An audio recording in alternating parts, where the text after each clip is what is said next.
皆さんこんばんは。ワイワイニュース山崎です。今日は2019年の10月の18日金曜日ですね。時間が大幅に遅れまして、現在日本時間の夜の10時、14分ということで、9時始まりなんで1時間と14分遅れたということで、申し訳ありません。今日のメインテーマですけど、このコメント欄にアップしましたように、2013年以降、この6年間にアベノミクスという名で総額700兆円の財政出動と金融緩和を行った安倍晋三首相と黒田日銀総裁よと3つの素朴な疑問に答えてみようというのが今日のメインテーマですね。ということで今日の放送も一元放送で、ツイキャステレビのメディアを使って、正面から放送しています。現時点で音声も映像も順調に配信されているということですね。昨日の放送のメインテーマの、YouTube の表紙ですね。これは昨日のメインテーマっていうのは、韓国社会を根本的に変えつつある韓国市民運動を先導する市民メディアニュースタパとは何かということで、こういう、表紙を作って、もらいました。ニュースタパダハとは何かということで、韓国語で、下にですね、ニュースタパが市民とともに世界を変える空間を作成しますと。ニュースタパは 99% 非営利独立メディアですと。こういう表紙ですね。ということで、現時点での視聴者数ですけど、ツイキャスが355名、YouTube が334で、少ないですね。689ということですね。それから昨日印刷できなくて、今日印刷して、取り上げるということだったんですけど、昨日の放送で、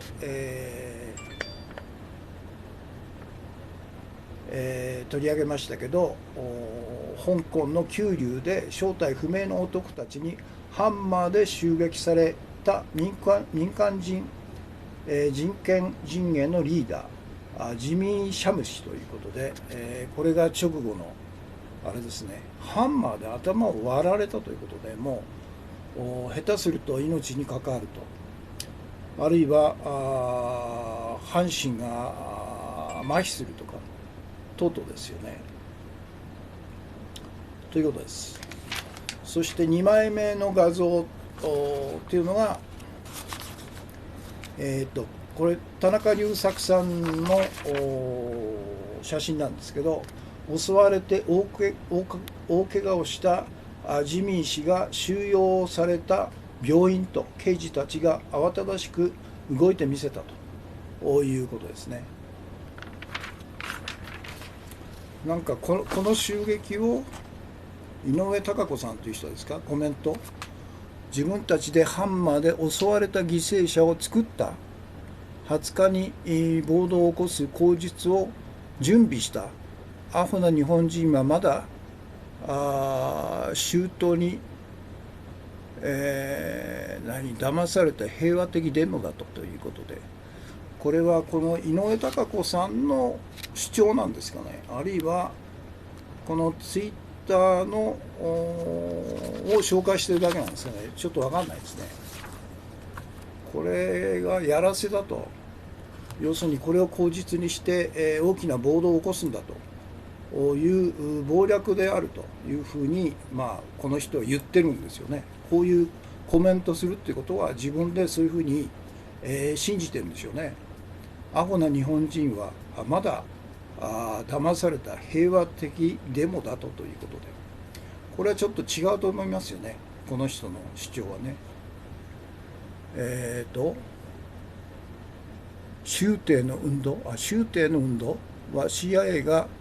指揮する偽の運動、80年代 CIA の汚い戦争で中南米の大学生、労働者、先住民が拷問され、殺され、行方不明にと、今もハイチやエクアドル、米国イスラエルに訓練された警官に市民が殺されながら戦っていると、市民運動のということで、自分の意見なんですかね、あるいは他の人の意見をただ紹介してるだけなんですよね、この井上貴子さんという人は。ちょっと分かんないですね。まあこれ彼は2度目の襲撃なんですよね。これがやらせっていうのはまずありえないでしょ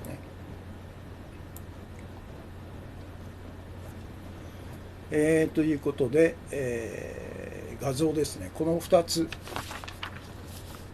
から3枚目の画像、これは今日のメインテーマと関係するんですけど、これ日経新聞、でですね、日経っていうのは中国経済が減速すると、大騒ぎするわけですよね。で今回も、日経新聞は中国 6.0% 成長に減速と、7月から9月過去最低を更新、貿易戦争が打撃と、これは、今日付の日経ですね。でこの記事に載ってたのがこのグラフなんですね。これ、中国のいわゆる経済成長の折れ線グラフなんですけど、これ見ると非常に急激にですね、悪化してるっていう印象を持つと思うんですね。で、横軸が、1992年からずっと続いて2019年ということで、6% ということなんですね。で2015年というのが14%で、急激に下がって急激に上がってまた下がってまた下がっていると、上がって下がっているということなんですけど、これはこの折れ線グラフのトリックなんですね、これね。なぜかというと、この横の軸はいいんですよね。年ですよ、時間軸ですよね。1993年から2019年までと。ただ縦の軸がパーセントエイジなんですよ、成長率。これが 4% から16% っていうことで12しかないんですよね。そうすると当然ながら、上下激しく、変動するというグラフになるわけですね。でそうじゃなくてもう一つ、これは世界経済のネタ帳というなかなか優れたサイトがあって、そこに出てるですね、中国と日本の経済成長の推移ということで、これは何だかな、一番古いのが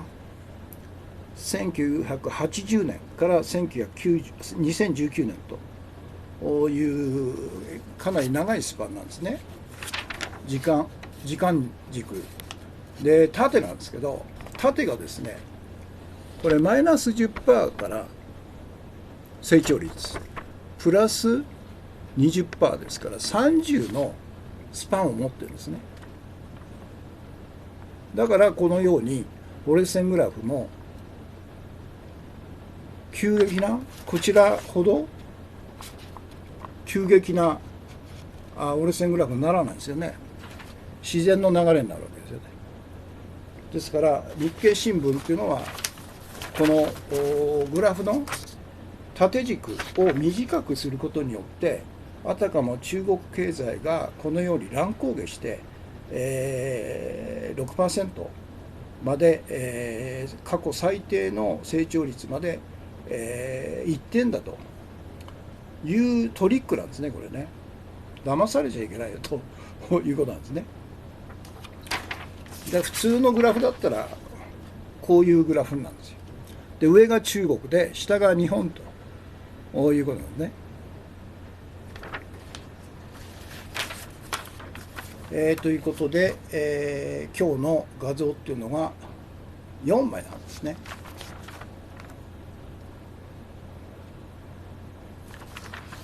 ということで、表紙のところからアップしますかね。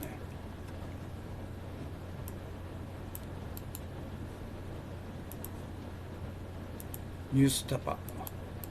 で、昨日気がつかなかったんですけど、ニュースタパの日本語字幕のプロジェクトチームっていうのがあって、そこが去年の6月から日本に関係するタパの映像に字幕をつける作業をボランティアの方がやってたんですね。2名か3名で。昨日の映像の中でインタビューを司会してた女性も日本語を話す方なんですけど、彼女もそのボランティアの一人だと思うんですけど、結局今年の6月に、そのプロジェクトチーム解散しちゃったみたいですね。ですから今日本語の配信っていうのがないんですよ、残念ながら。タパのニュースっていうのは韓国語でしか見れないということで、ちょっと残念なんですけどね。おそらくいわゆる日本語字幕プロジェクトチームっていうのは外部のボランティアですから、おそらく1年ぐらい活動してる中で、著作権の問題とかですね、あるいは内部と外部との関係性、に、隙間風が吹き始めたんだろうということで、結局閉鎖になっちゃったんですね。ということです。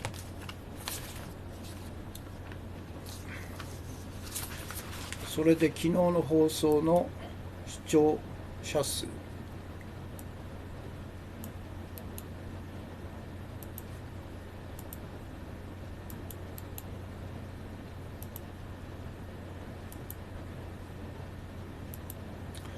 659名と689かということですね。そして画像ですね。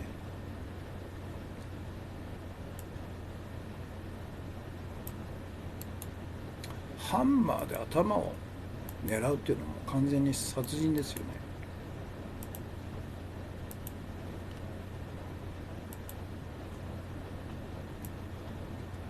それで田中隆作さんの写真、彼頑張ってますよね。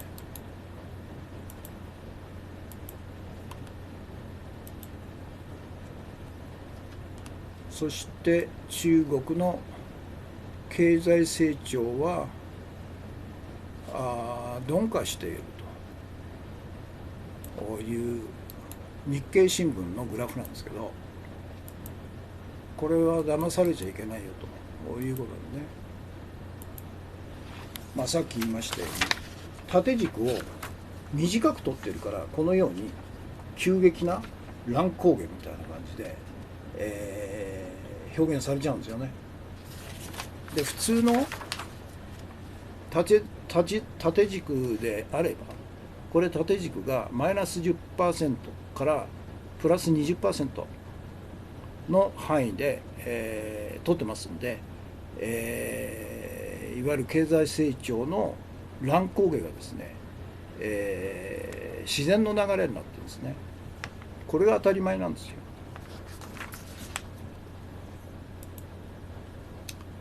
で、こっちがその世界経済のネタ帳のグラフなんですね。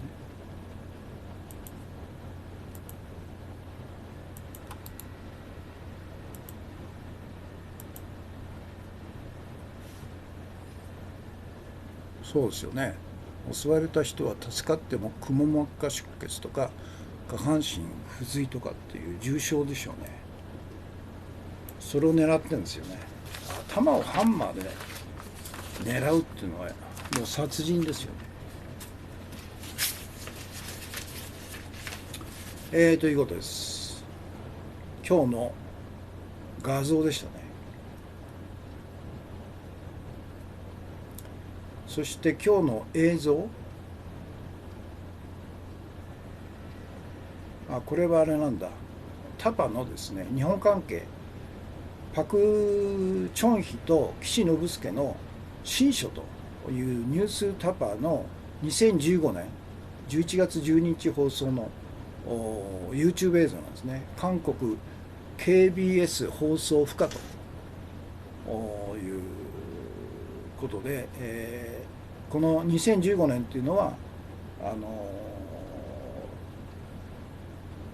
まだあれですね、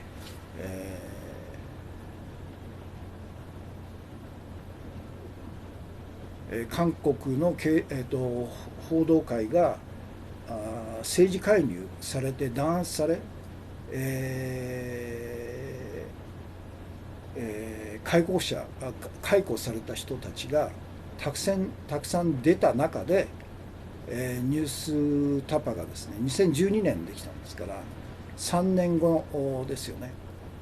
で、この映像の中に出てきて、いわゆる司会をしている人がチェ・スンホという、有名な人で今は MBC の社長をやってるという、彼が2つのドキュメンタリー映画の制作監督主演をやったんですね。これ僕昨日見た時は日本語の字幕あったんですけど、さっき見たら字幕がなくなってたんですよ。何なんだろうね。これ要するに1965年の日韓、日韓、条約ですかの裏で、暗躍したのが岸信介だということで、韓国側はパク・チョンヒ、独裁大統領とパク・チョンヒが秘密裏にですね、日韓の政治解決のために岸信介にですね親書を2通渡して、ぜひ尽力してほしいというふうに頼んだんですね。だから1965年の日韓条約の背後で、仕切ってたのは岸信介ということが文書で残ってるという記事なんですけど、結局その当時はイ・ミョンバクが大統領ですから徹底的に、リベラル派の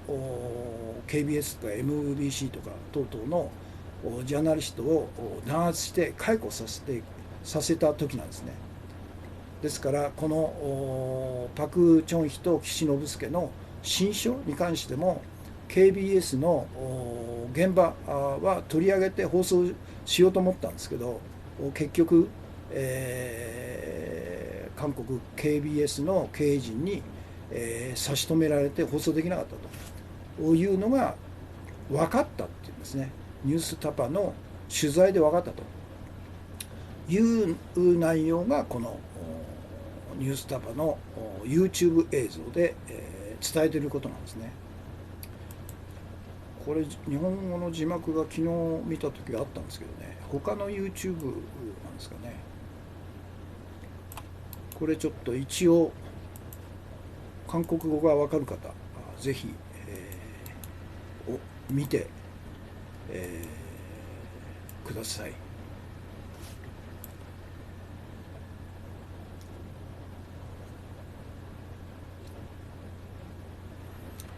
ということですね。いやニュースタパの日本語字幕の放送はコラムを作ってですね、順次、取り上げようと思ってた矢先なんですけど、字幕翻訳チームが解散しちゃったということで、配信がなくなっちゃったんですね。ということです。今日の映像ですね。で次に今日の一言で、昨日取り上げましたけどアメリカの、来年11月ですか、大統領選挙があって民主党の最有力候補として、女性のウォーレン上院議員がバイデン、元副大統領を逆転したというニュースを取り上げましたけど、彼女の提案している主な政策、これを今日の一言で、再び取り上げるという非常に大事なんですね。非常に重要なことで、彼女はもしもこの彼女の主張する政策をアメリカ大統領として実行すればかなり革命的ですよ。一応昨日日経新聞の記事の中で紹介されてたのが9つなんですね。で1、巨大、ハイテク企業の分割ですね。これは Facebook とか Google とかあるいはAmazon とかですね、Twitter とか等々の巨大ハイテク企業を分割すると絶対必要ですよね。から2番目、国民皆保険制度の導入と、トランプが破壊した国民皆保険制度の導入と、から3番目、富裕層向けの課税率を引き上げると、当然ですよ、富裕税みたいなもんですよね。それから4番目、グラス・スティガル法、これが廃止されたんですけど、これを復活すると。これは何かというと、1933年に制定された商業銀行とそれから投資銀行を完全に分離すると。同じ銀行で2つの業務を並行、同じ銀行が2つの業務を同時に、はできないよという法律なんですけど、これがもう廃止されちゃったということで、これを復活するということですね。要するに商業銀行っていうのがまさに実体経済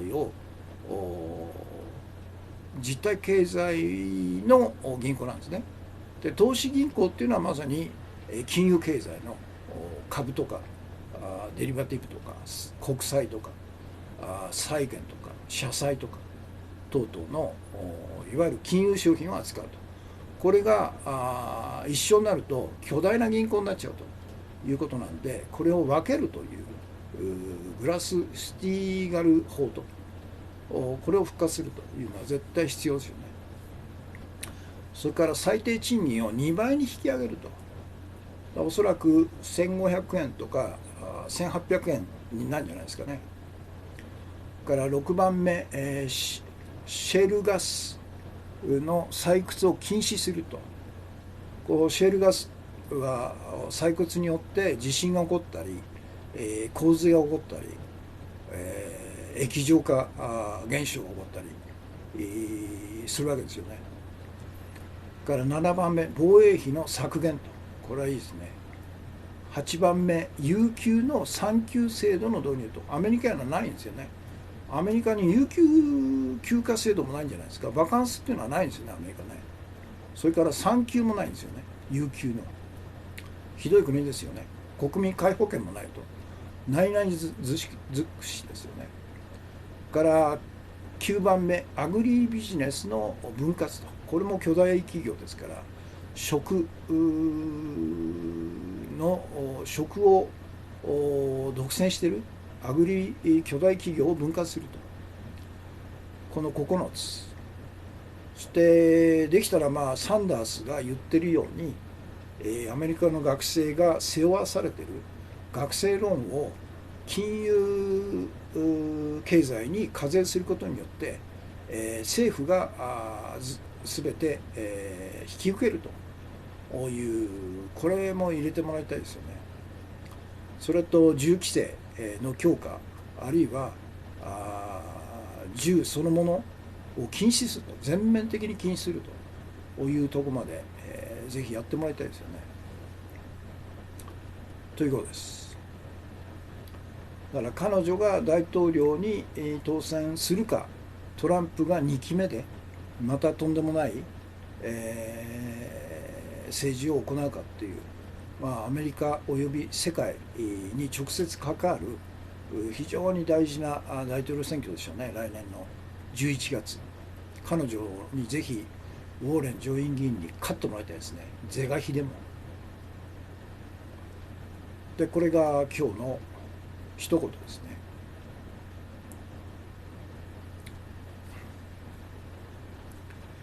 これちょっとアップしますかね。今日の一言。ウォーレン上院議員、ハーバード大学の教授だったんですね。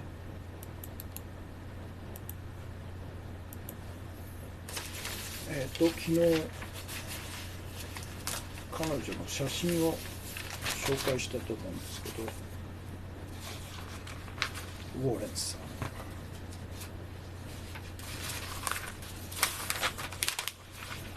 あれ、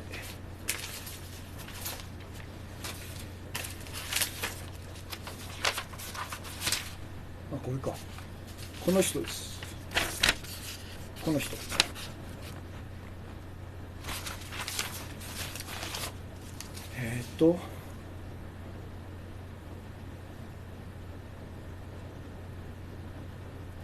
モンサントですよね。アグリビジネス、モンサント分割と。彼女の主要政策。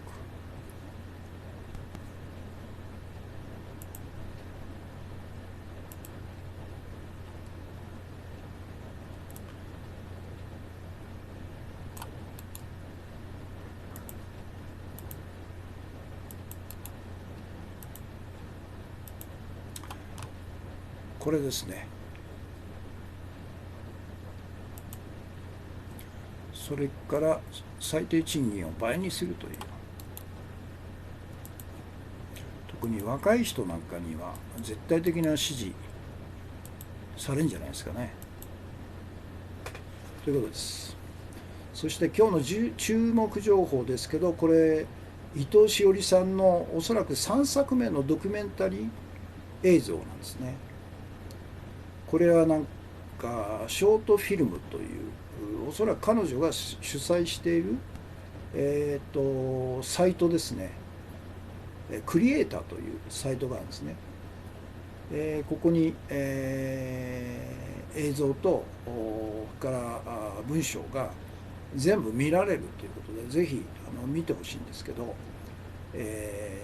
僕は母と妹を殺したと、70年間語ることができなかった記憶を今語る理由と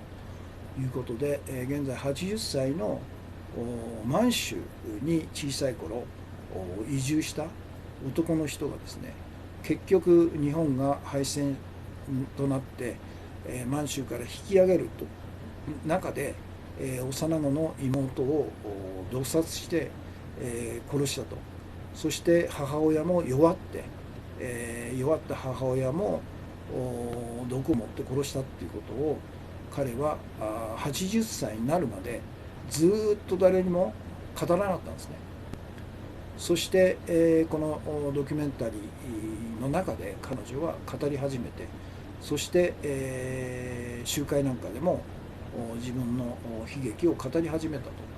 というドキュメンタリーで、なかなか素晴らしいですよ。おそらく3作目だと思うんですね、伊藤詩織さんの。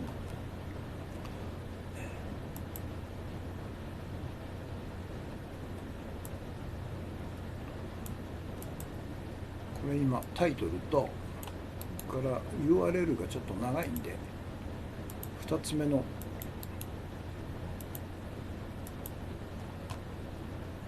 れですね。彼女頑張ってますよね。ちゃんとスタッフが揃ってるみたいですね。最後にクレジットということで、この制作に関わった人たちの名前が全部出てくるんですね。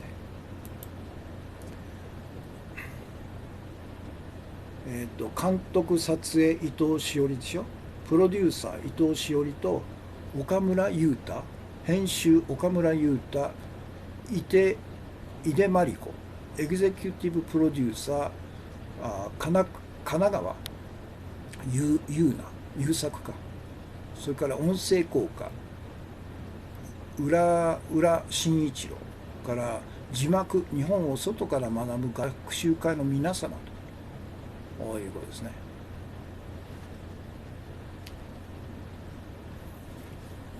頑張ってますね、伊藤詩織さん。おそらくこのように自分の作ったものを自分のウェブサイトで発表をして、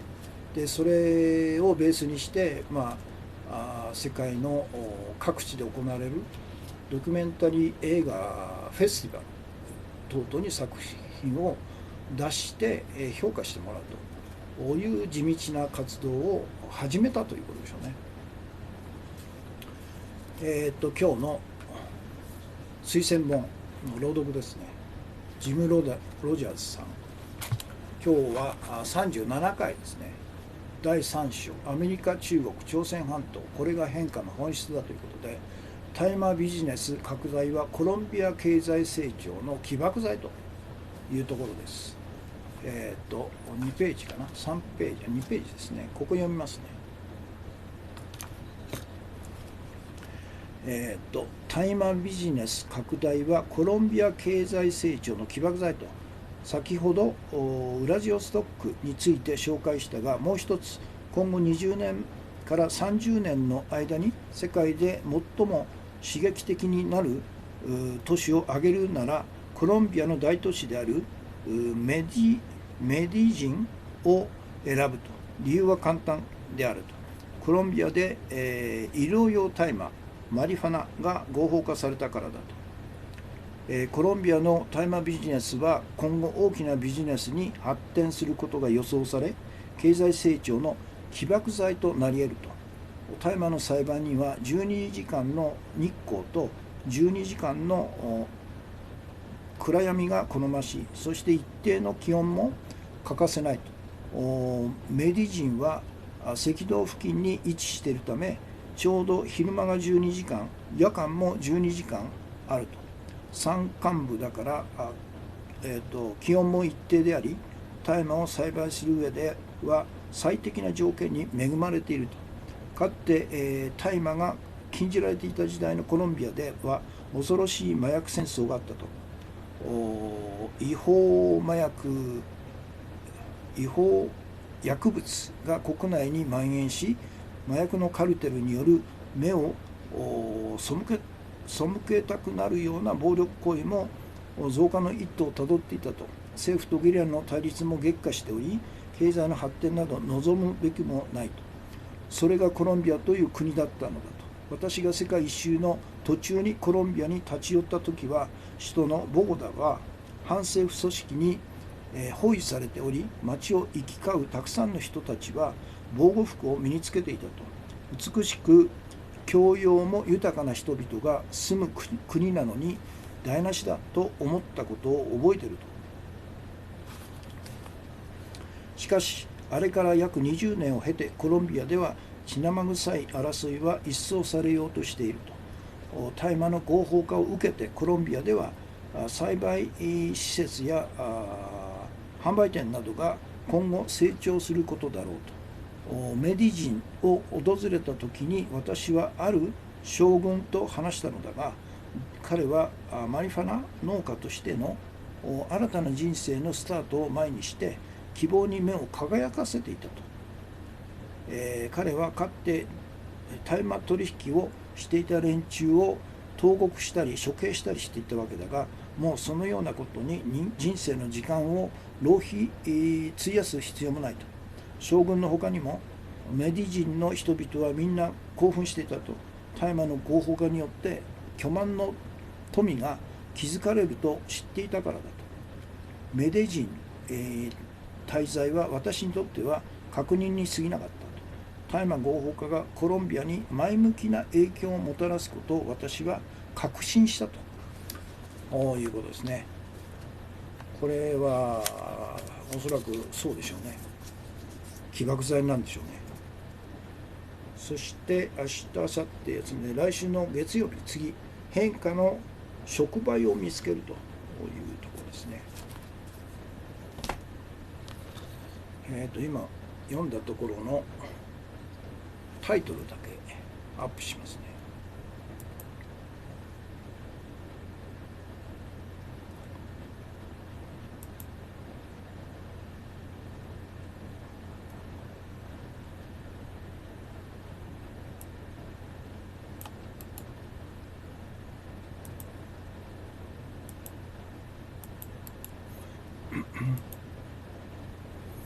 うわ、最後の1行がオーバーですから、これだけ削って、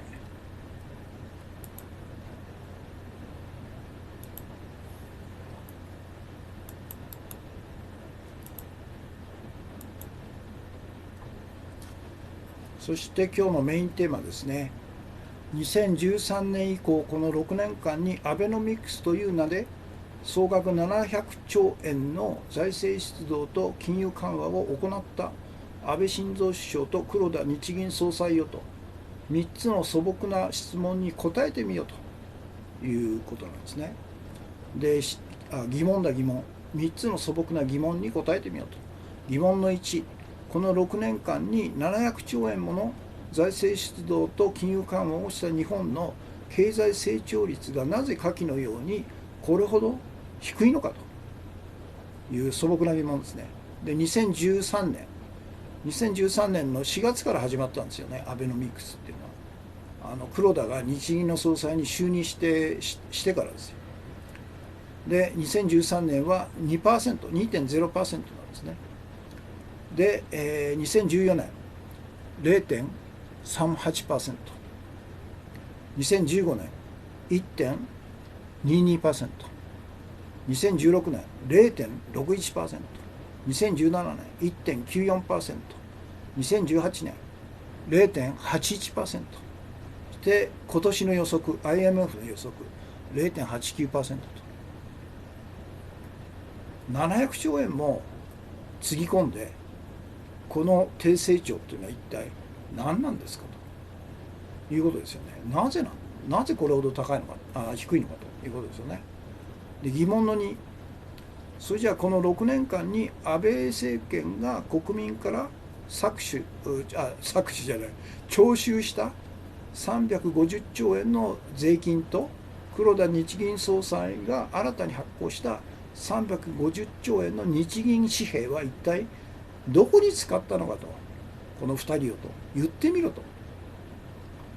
700兆円どこに使ったんだと、お前ら。まともに実体経済のように使えば 4%、5% 高度成長してるはずなんですよね。だから別のところに使ってるんですよね、完全に。それはほとんどが金融経済、そして海外に120兆円ばらまいたということでしょう。そして、大企業の企業内部留保が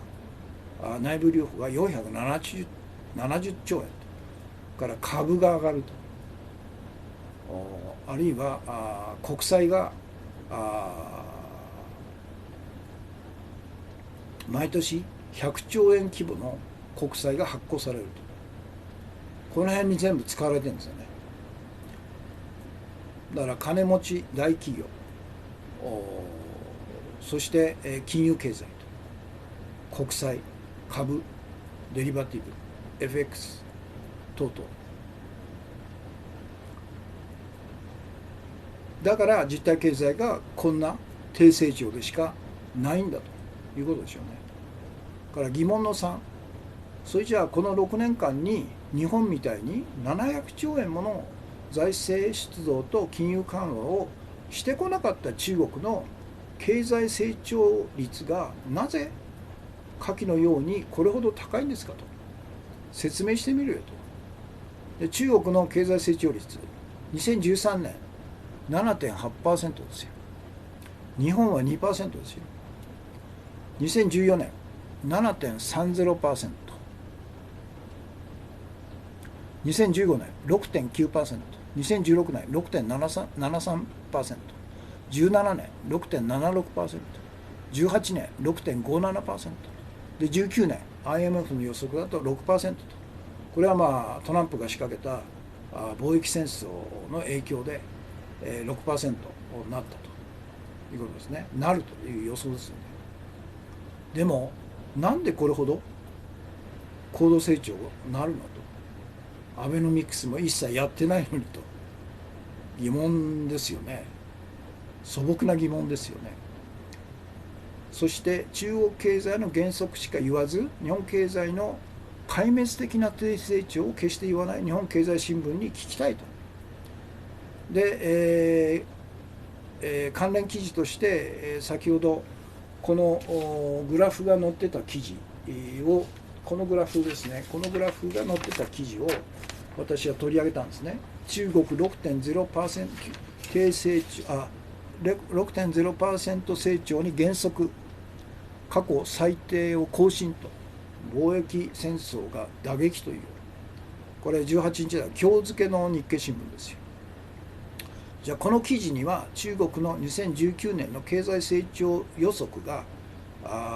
過去最低で 6.0% に減速と書いているが、それじゃあ日本の2019年の経済成長予測が 0.89% で中国の7分の1しかなくて壊滅的な低成長なんだと。なぜ書かないのと。なぜ中国だけ、しかもこのように、グラフにですね、細工を施して、あたかも中国経済が急激に減速しているような、偽装を行っているんですね、日経新聞は。じゃあ同時に日本が、中国が 6.0 で過去最低だったら日本の 0.89 っていうのは一体何なんだと、比較するような記事書けよということなんですね。ということで、その後、この記事を全文、アップしたんですね。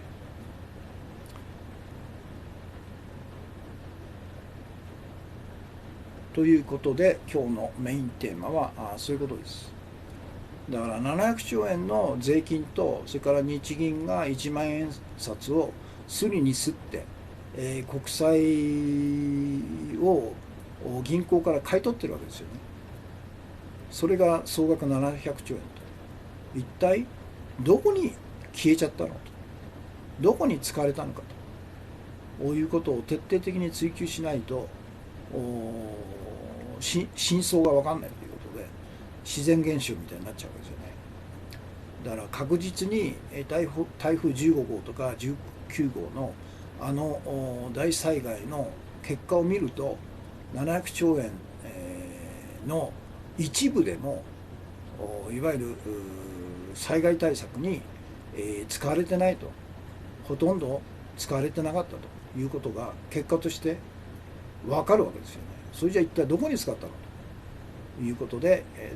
私がいつも言っているように、経済には表、我々が働いて汗水働いて、その代償として賃金を得ると、物を生産すると、サービスを提供すると、あるいは物を運ぶと、物を販売すると、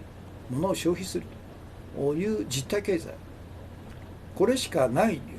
というふうに我々は教わってきたんですけど、実は違うんですね。実体経済の数倍の規模の金融経済というのがあるわけですよ。金融経済というのは、いわゆる金融商品を売ったり買ったりするだけで何の価値も生み出さないという博打経済なんですね。この博打経済の方に700兆円のほとんどがいっちゃってるということで、実体経済の方に使われないから 0.89% しか経済成長しないと、そういうことなんですね。そのことを誰も言わないんですね。で、日経新聞っていうのはまさに、経団連の広報誌ですから、中国叩き、を常にするわけですよね。中国経済は減速して、それじゃあ日本の 0.89 っていうのは減速どころじゃないだろうと、壊滅的な低成長なんだと。じゃあ何なんだと。アベノミクスでこれほど大騒ぎして、デフレ脱却、インフレターゲット 2% というふうに、日経新聞が煽り切った挙句に、なんで 0.89 しかないのと、おかしいんじゃないと、総括してみろということですよね。ということで、今44分か。今日は余裕がありますね。ということで今日のメインテーマアップします。3つの素朴な疑問に答えてみろと。安倍よ、黒だよと。答えれねえだろうと。お前らこの6年間で700兆円もの国民の税金とから国民の資産である日銀券をすりにすって、結局ほとんどの金をですね、大企業と富裕層と、それから海外へのばらまきと、そしてほとんどが金融経済の方に投入されたからこそ、実体経済が 0.89 しか経済成長してないんだと、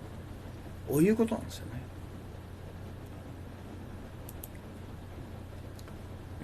疑問の1、この6年間に700兆円もの財政出動と金融緩和をした日本の経済成長率がなぜこのように、異常に低いのかと。何にもしなくても、アベノミクスみたいな大騒ぎをしなくても、実体経済中心の経済だったら 2%、3%、4% っていうのは自然に成長するんですよ。だから結局 0.89% しか実体経済が成長しないっていうことは、あまりにも巨大な金融経済によって破壊されてるわけですよね、実体経済が。だからこの低成長しか、異常なほどの低成長しかしないというふうになっちゃうんですね。でこれが2013年から2019年までの日本の経済成長率、これですよ。惨憺たるものですよね。これほど一生懸命働いてこの成長率っていうのは何なのと。世の中おかしいんじゃない、どっかおかしいんじゃないと。で賃金が下がってくると。でも公務員の賃金は6年間ずっと上がって、世界一、国民の平均給与の 1.76 倍という世界ダントツの高給をはんでいると。何なんだということですよね。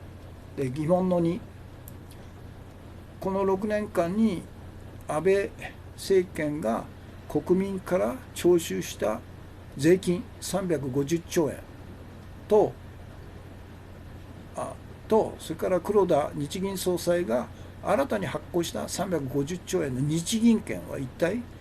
どこに使ったのかと言ってみろよということですよね。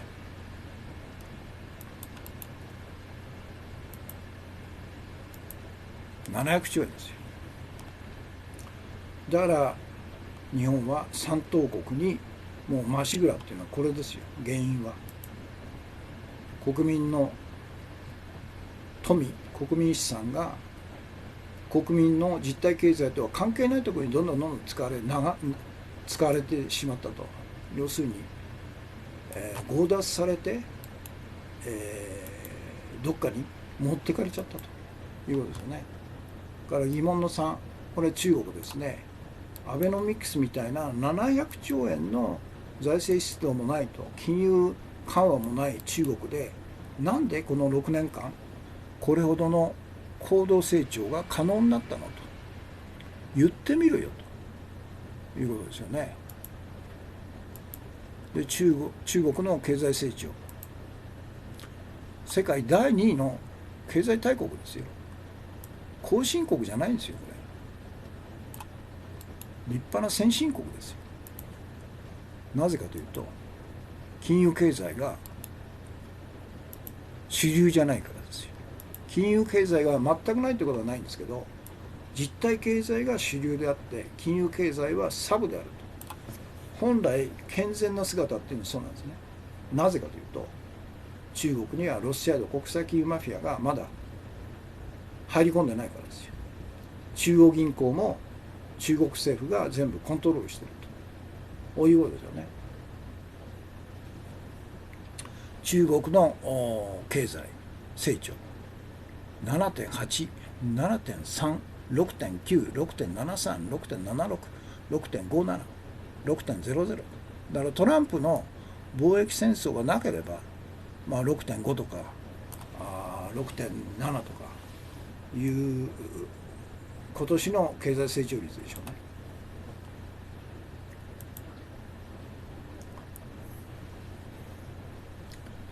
それで日本経済新聞に聞きたいと。中国経済の減速しか言わず、日本経済の壊滅的な低成長を決して言わない日本経済に聞きたいと。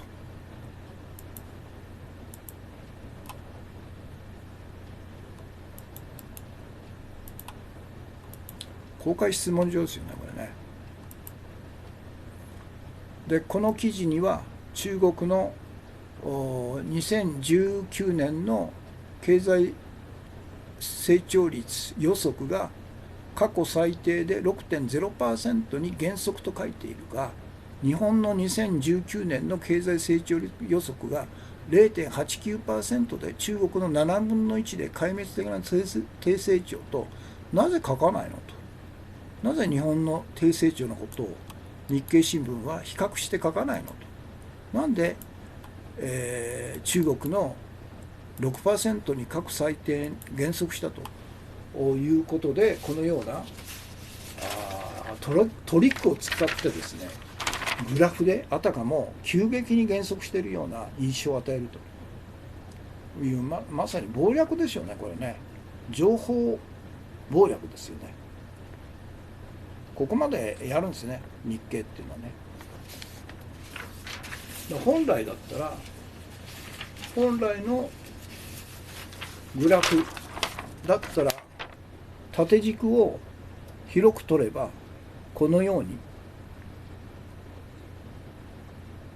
経済成長が自然の流れになるわけですよね。これはもう意図的に作ったグラフですよ、これ。これ見ると、中国はすごい経済減速してんだと、こういうふうに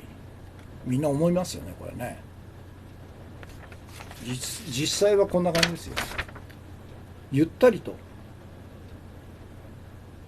低成長に向かっていると。でも低成長って言っても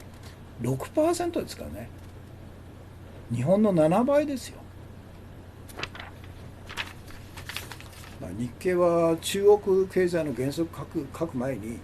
日本経済がなんで700兆円ものアベノミクスで、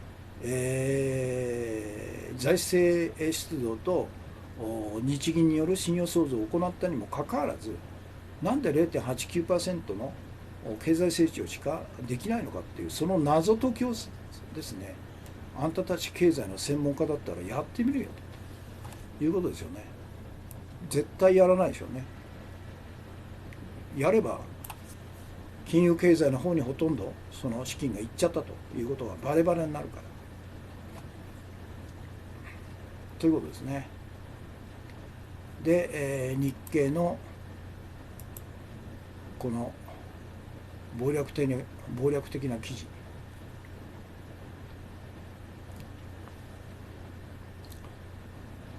これですね。これ違うわ。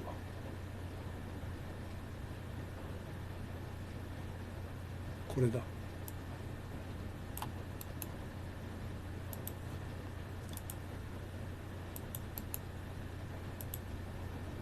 日本の謀略新聞、三大謀略新聞って言ったら、産経、読売、日経でしょうね。韓国の三大謀略新聞って言ったら、朝鮮日報と中央日報とからなんだっけ、もう一つ東亜日報か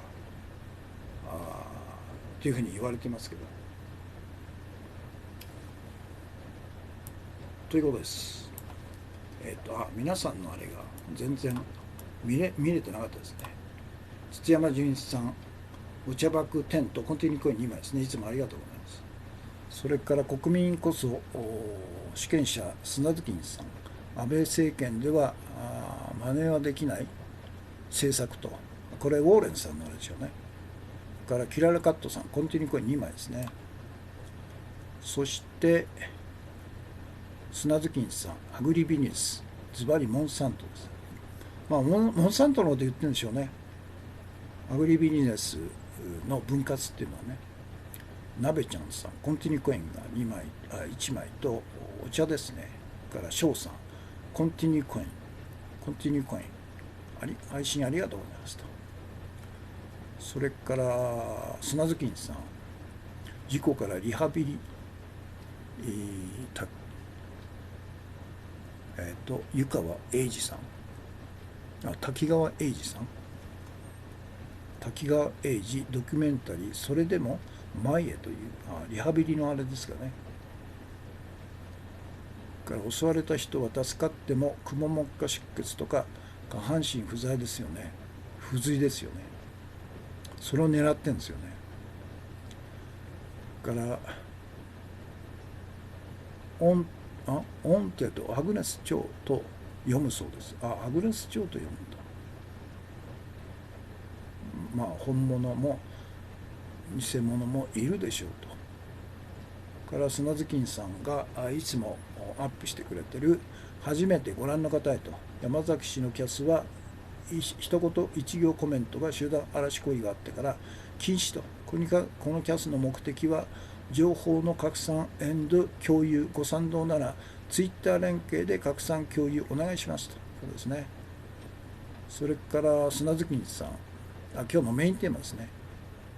ワイワイニュースライブただいま配信中と。から中間319さん、コンティニューコイン配信ありがとうございます。K さん、コンティニューコイン。そして今日の、そっか、井上貴子さんという人の、あれですね、やらせだという、やらせじゃないでしょ。ということでしたね。それで今日のトピックスですね。トピックス1、香港発200万人デモ主催のリーダー襲撃、警察またも見て見ぬふりという田中隆作さんの最新記事ですね。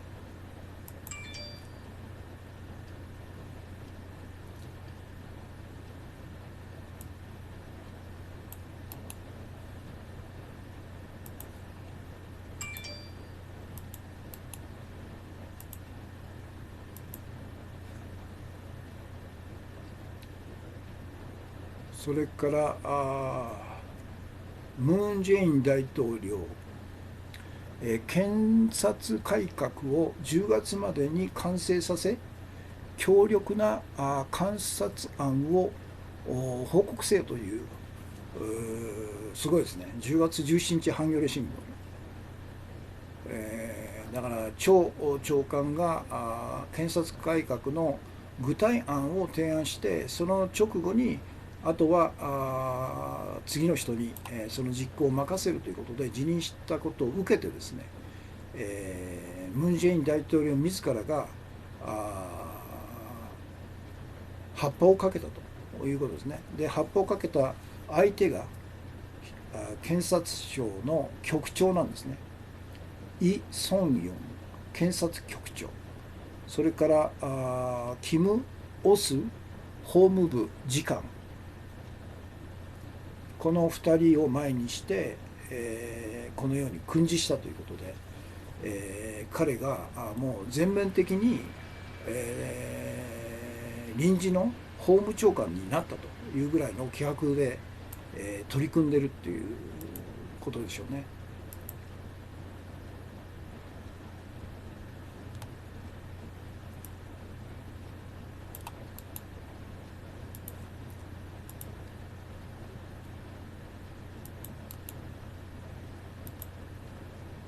マイナス5。ハンギョレ新聞は本当日本語版があるから助かりますね。タパの日本語版ぜひ作ってもらいたいね。タパのが難しいですよね。映像だから日本語の字幕を作成しないといけないから、その作業は大変でしょうね。それから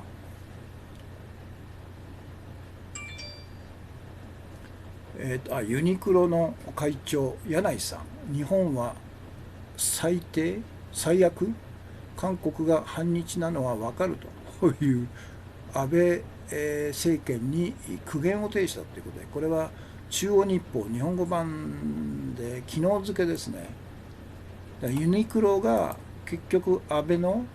あのような輸出規制とか、あるいはホワイト国の除外とか等々によって、反日感情を煽り立てているということの直接被害をユニクロが受けてるのね。だから1店舗撤退したんじゃないですか。で売り上げも全然回復しないと。だから同じように韓国の観光客がもう半分以下に激減しちゃって、閑古鳥が鳴いているような九州とか沖縄とか、あるいは対馬とかですね、あるいは北海道とか日本全国の観光地の人たちは安倍なんですよ。安倍政権打倒するしかないですよ。だからユニクロのこの柳井さんが安倍政権に対して苦言っていうのは、まさにあんたのおかげで自分の商売が上がったりになったよと、こういうことに対して彼ははっきりものを言ってるんですよね。言うべきなんですよ。あと日本のビールのメーカー、今までは日本の輸入ビールって、日本からの輸入ビールって非常に人気があってナンバーワンなんですけど、今はもう不買運動の対象になって、10位以下、売り上げが10分の1とか10分の1以下になってるんじゃないですか。だから日本のビールメーカーの社長は怒れって言うんですよね。あんたのおかげで商売が壊滅的になったと、責任取れと。なんで黙ってるんですかね。あとさまざまな韓国との取引をやってる輸出のメーカー、半導体のメーカー等々で、対韓貿易の輸出額が激減している、そのもともとのいわゆる仕掛け人というのは安倍なんですからね。安倍の退陣を一緒に戦えということでしょうね。安倍政権打倒なんですよ。なんで黙ってるのと。ユニクロ、それから英国内でそうですね、 EU 離脱条件に、異論紛失か、 EU 首脳は承認ということで、これは日経新聞ですね。だから明日かな、イギリス議会での承認をおそらく得られないでしょ。そうするとどうなるかということで、おそらく、離脱ジョンソン首相が強行突破して合意なき離脱に走るか、あるいは離脱の時期を10ヶ月とか1年延ばしてもらって、その間に、政権交代とか、あるいは国民投票をやり直すとか等々の抜本的な解決策を取らないと大変なことになるでしょうね。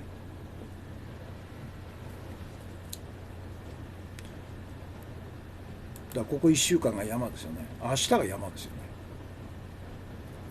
だってもともとあれですもん、反対保守党から離脱した人たちとかが増えて、今20議席ぐらい足んないんですよね。だから北アイルランドの閣外、政党の10名も反対してるっていうんで、到底、取らないでしょ。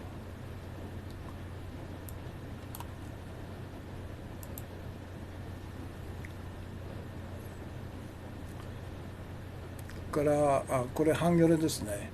フィッチ、韓国の国家信用度日本より高い AA マイナスと。このでやはりあれですよ、日本国としての信頼度は韓国の方が上だと。日本はどんどん信用を落としていると、安倍のせいで。こういうところまで結果として出てくるんですよね。日本は単なる A じゃないですか。韓国は AA マイナスですよ。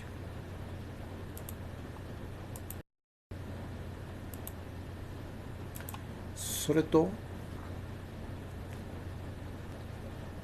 あとトランプ、自分の所有している、施設で来年6月に、G7 会場を決めたという、もう完全に職権乱用ですよね、これね。もうどうせあれですよ、大統領再選できないんだから、今のうちにやりたいことはやるというふうに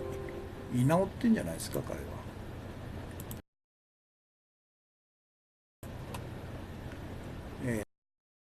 これ普通良識のあるトップだったらこんなことしないですよね。自分が所有するフロリダのリゾート施設、ゴルフ場等々で、自分が主催する G7 の会場にするというのは普通やんないですよね。遠慮するよね。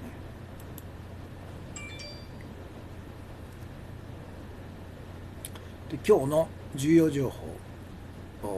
愛取補助金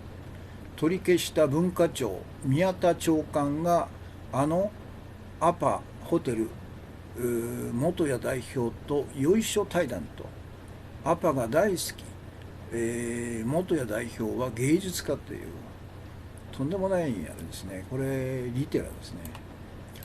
この宮田文化庁長官っていうのは芸大の学長を10年以上やってた芸術家みたいですけどね。ここまで取り